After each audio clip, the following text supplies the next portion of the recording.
2011 was a big year. Looking at a global scale, NASA ended its space shuttle program just a few months after the world tuned in to the royal wedding between Prince William and Kate Middleton. For Judith Pearson, 2011's the year she was a newlywed and about to watch her oldest son deployed to Afghanistan.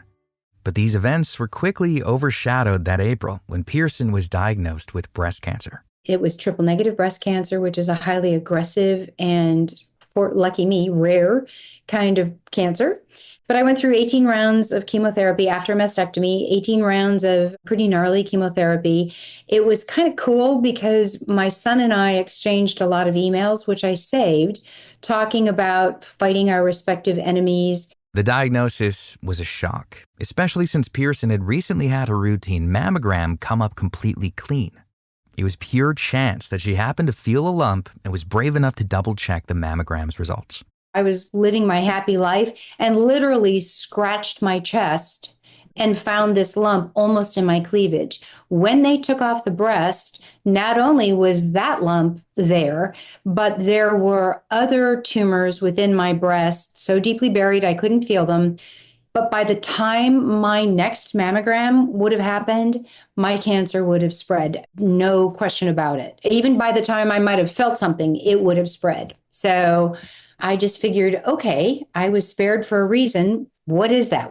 It's a question that took Pearson down a rabbit hole of research, which led to her new book, Radical Sisters: Shirley Temple Black, Rose Kushner, Evelyn Lauder, and the Dawn of the Breast Cancer Movement. It highlights the stories of these three activists and how they pushed for women's health to be taken seriously.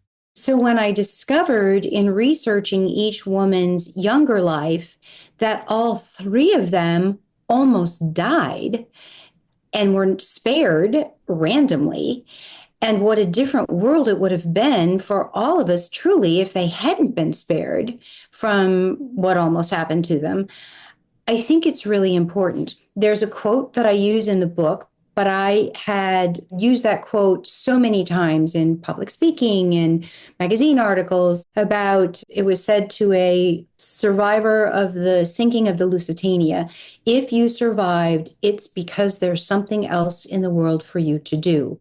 For Shirley Temple, her first near-death experience came at age 11. She was performing live on stage when a woman in the audience stood up and pointed a handgun directly at her. Years later, the actress would fall under another attack, this time from inside her body. In the 1970s, when Temple was diagnosed with breast cancer, it was common for women to go into surgery for a biopsy and then wake up with both breasts amputated without ever giving their consent. It was called the one-step procedure. A woman was anesthetized, taken into the operating room. Her lump was removed and analyzed in the lab while she's still unconscious, and then they would come back and amputate her breast. Or, better still, the doctor, almost always a man, would go out to the husband or the father in the waiting room and say, yeah, it's cancer. What do you think? Should we take her breast? Okay, fine, we'll do that. I interviewed an oncologist for a previous book about the cancer survivorship movement, and he said it was ridiculous to force women to go through that kind of a trauma where you are told by your doctor almost routinely, it's fine, I'm sure it's going to be fine. And then they would wake up pawing at their chests to see if they still had breasts. And he said, it's barbaric. After learning about these horror stories, Temple made sure her surgeon knew that she would be making all the decisions about her own body. She cemented this radical request by saying, the doctor can make the incision, but I'll make the decision. The biopsy showed that there was a cancerous part of the tumor and her breast would need to be removed.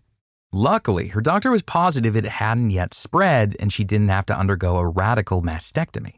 It was the standard procedure at that time where doctors would surgically remove a woman's breasts, pectoral muscles, and underarm lymph nodes.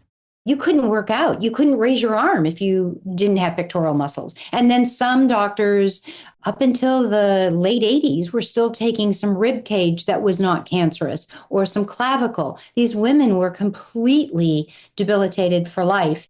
It was Rose Kushner's work that helped guide medicine in a different direction. Without Rose, the one-step procedure was still approved by the National Institutes of Health, as was the radical mastectomy, even though there were ways to tell that the cancer hadn't spread. Those were still best practices at the National Institutes of Health up until 1980. And it was because of a meeting at NIH that Rose went to that she had the opportunity to persuade doctors who'd already decided at that meeting, okay, we're not doing the radical anymore. She had the opportunity to say, there are many reasons why women need a minute to figure out what their next steps are. Kushner, a journalist, was one of America's most vocal breast cancer activists. She openly criticized the medical community in newspapers and on TV. She advocated for women to be an active participant in their medical care, and to understand that the one-step radical mastectomy their doctors may try to push on them was an outdated procedure that had been rejected by physicians outside of America. During the 1979 NIH Conference on Breast Cancer Treatment, she convinced the panel of physicians to stop the one-step procedure and separate biopsy from operation. Soon after, President Carter appointed her to the National Cancer Advisory Board. And then with regard to Evelyn, the breast center at Memorial Sloan Kettering that bears her name is terrific. Breast Cancer Research Foundation is terrific because they were one of the first organizations to be willing to fund like really out of the box ideas in battling breast cancer. The Evelyn H. Lauder Breast Center is continually promoting new prevention and diagnostic technologies, less invasive surgery, and more targeted treatments. Despite the center's contributions to breast cancer research, Pearson believes Lauder's greatest contribution to this community is how she was able to raise awareness. And we toss that word around a lot these days. But in 1993, there wasn't a lot of awareness of breast cancer. Women were still afraid. If they felt a lump, they were afraid to go see what it was because it might be bad. And so therefore, by the time they did get to the doctor, it was too far down the road.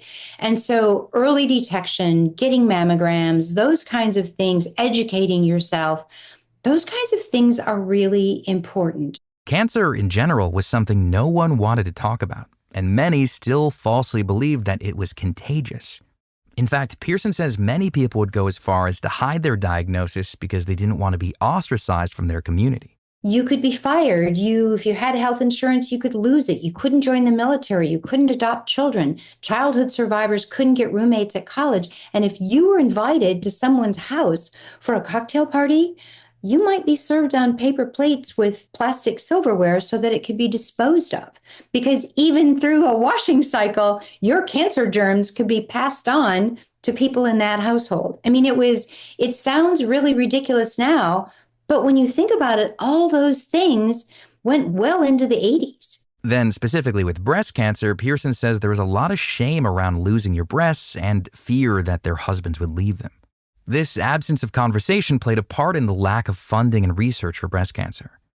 But when the AIDS movement shot to the top of public interest, Pearson says it began to raise questions as to why the same attention wasn't given to breast cancer. Congress was appropriating millions and millions of dollars to research, all of it very important and very good. But if you were trying to survive breast cancer at the time and you looked at that and you saw that the number of diagnoses between the two diseases were, breast cancer was 100-fold more often diagnosed, and yet the money dedicated to research was almost 100-fold in the opposite direction. And so these women, Evelyn and other women who were at the ground floor of the breast cancer movement, looked at the AIDS movement and said, we have to stop being polite. We can't be polite anymore. We need to shout and demand that our disease be looked at and funded as well. And so, using some of the same grassroots activism techniques as the AIDS movement, the National Breast Cancer Coalition and other groups successfully pushed for an increase in federal funding.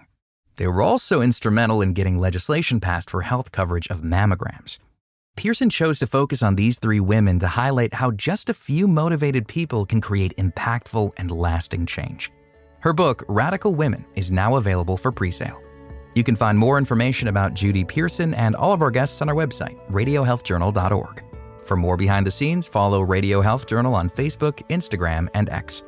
Our writer-producer is Kristen Farah. Our production manager is Jason Dickey. I'm Greg Johnson.